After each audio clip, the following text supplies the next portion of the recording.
It's pretty wild to think that a single, ancient word, written almost 2,000 years ago, could end up inspiring a piece of music that people still sing all over the world. Well, today, we're going to go on a fascinating journey to see exactly how something like that can happen. All right, let's get into it. Here's the plan. We're going to start with the whole problem of translation, then look at the tools scholars use to get around it. After that, we'll zoom in on one specific word in the New Testament, see how a famous theologian totally rethought it, and how his brother turned that idea into an iconic hymn. And by the end, you'll see why just one word can make all the difference. So, first things first, let's talk about the big challenge here. When you're dealing with ancient texts, translating isn't as simple as swapping one word for another. Language changes so much, and the real weight of a word's meaning can get totally flattened out over thousands of years. So that really begs the question, right? How can we actually know what these authors meant 2 millennia ago? When you're reading something that old, how do you bridge that massive gap in time and culture to get to the original idea? Well, luckily, scholars have a pretty amazing method for this. It's called a word study. Honestly, you can think of it like being a linguistic detective, dusting for fingerprints and digging up clues to find out what a word really meant back in its day. So what is a word study? Basically, it's a deep dive into one specific word in its original language. Think about a word like heart in English. It can mean the organ in your chest, or you can get to the heart of the matter, or maybe someone has a heart of gold. See? Same word, totally different meanings. A word study helps us map out all those different shades of meaning by looking at how the word was used everywhere else.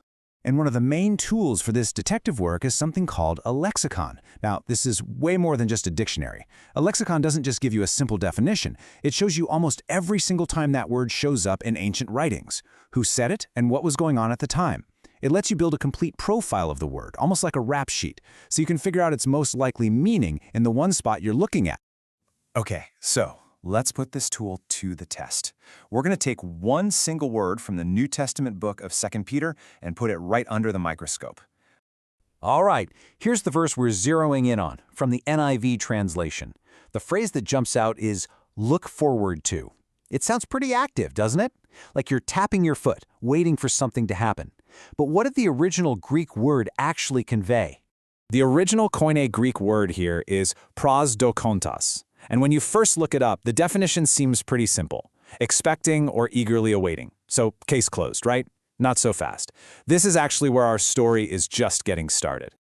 And this is where our story takes a really interesting turn, because a major historical figure comes onto the scene. Back in the 18th century, the theologian John Wesley looked at this very same word and saw something way, way deeper than just waiting around. You see, Wesley basically flipped the whole idea on its head. He argued that this waiting wasn't about people trying to hurry God up. No, he said any delay we perceive is actually an act of God's mercy. It's God patiently giving more people more time to turn to Him. This was a huge deal because it took the focus off of our anxiety and put it squarely onto God's gracious character. So this is the big pivot right here. Wesley's genius was to say the verse isn't about our impatience at all. It's about God's incredible patience. With that one insight, he transformed a simple word about time into a profound doctrine about the very nature of God. And this incredible theological idea didn't just stay tucked away in some commentary. Oh no.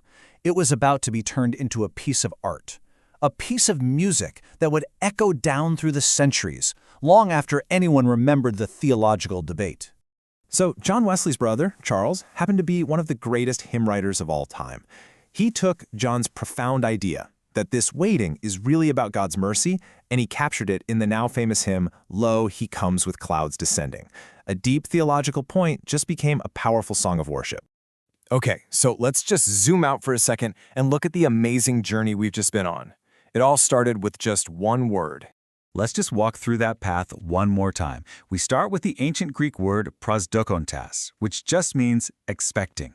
Then John Wesley comes along and reinterprets that idea, not as our impatience, but as God's divine patience. And finally, his brother Charles immortalizes that whole concept in a hymn that we still sing today, from a word to a doctrine to a song. It's just such a powerful reminder that language is so much more than just ink on a page. Hidden inside these ancient texts are these incredible ideas that have literally shaped art, history, and culture. It really makes you wonder, doesn't it? What other masterpieces are out there just waiting to be discovered, hidden inside a single word?